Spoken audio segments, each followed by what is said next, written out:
Alex was a vinyl junkie, always scouring dusty shops for rare records. In a crumbling antique store, he found a black vinyl with no label, just a faint scratch reading, "Play Me." The shopkeeper, pale and trembling, muttered, "Don't play it alone." Alex, thinking it was a cheap sales trick, handed over $1 and took it home to his cluttered apartment. That night, he dusted off his old record player and set the vinyl spinning. The needle dropped and a haunting melody poured out, slow, hypnotic, like a lullaby warped with grief. It was beautiful, but wrong, looping endlessly with no lyrics.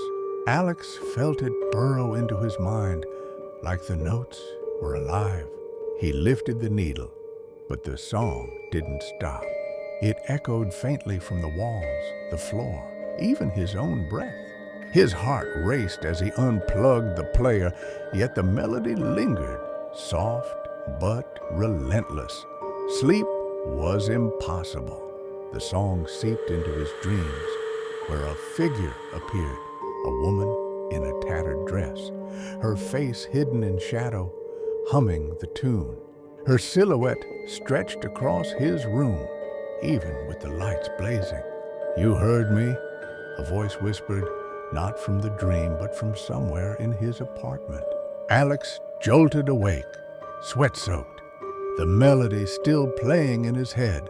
The next day, he drove back to the store, vinyl in hand. The building was gone, replaced by an empty lot, weeds poking through cracked pavement. Panic clawed at him. Back home, he smashed the record with a hammer. The shards glittered, but each piece hummed faintly, the melody unbroken. That night, the song grew louder, and the woman appeared in his mirror. Her eyes were hollow pits, her mouth moving to the tune. "Sing with me," she hissed. Shadows writhed behind her, their forms unnatural, limbs too long, fingers multiplying, reaching through the glass toward him. Alex fled to his friend Sarah's place, babbling about the song. She didn't hear it, but she saw his fear. She played her own music to calm him, but Alex screamed, hearing only the cursed melody.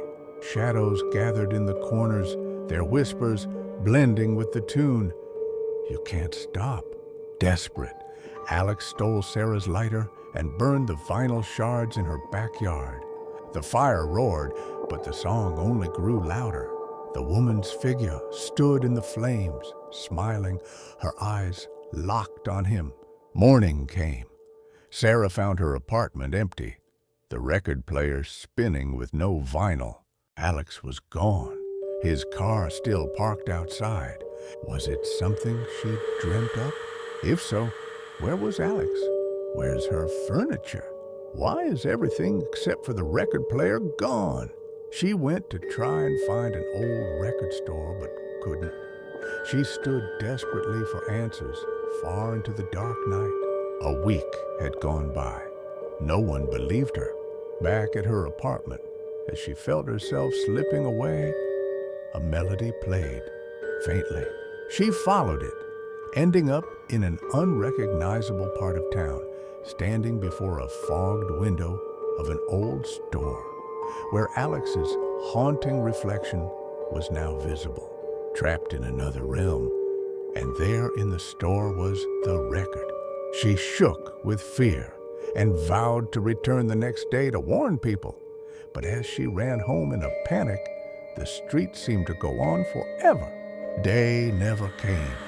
It was endlessly night, misty, with faint whisper of voices attacking her.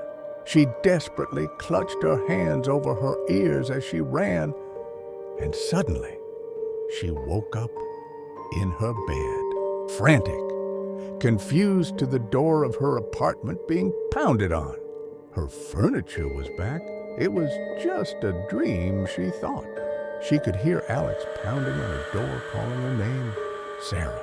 She strode to the door, still dazed and a bit off. She opened it, and nobody was there. just an empty, cold night, so quiet she knew something was horribly wrong, as suddenly, in the distance, she heard it.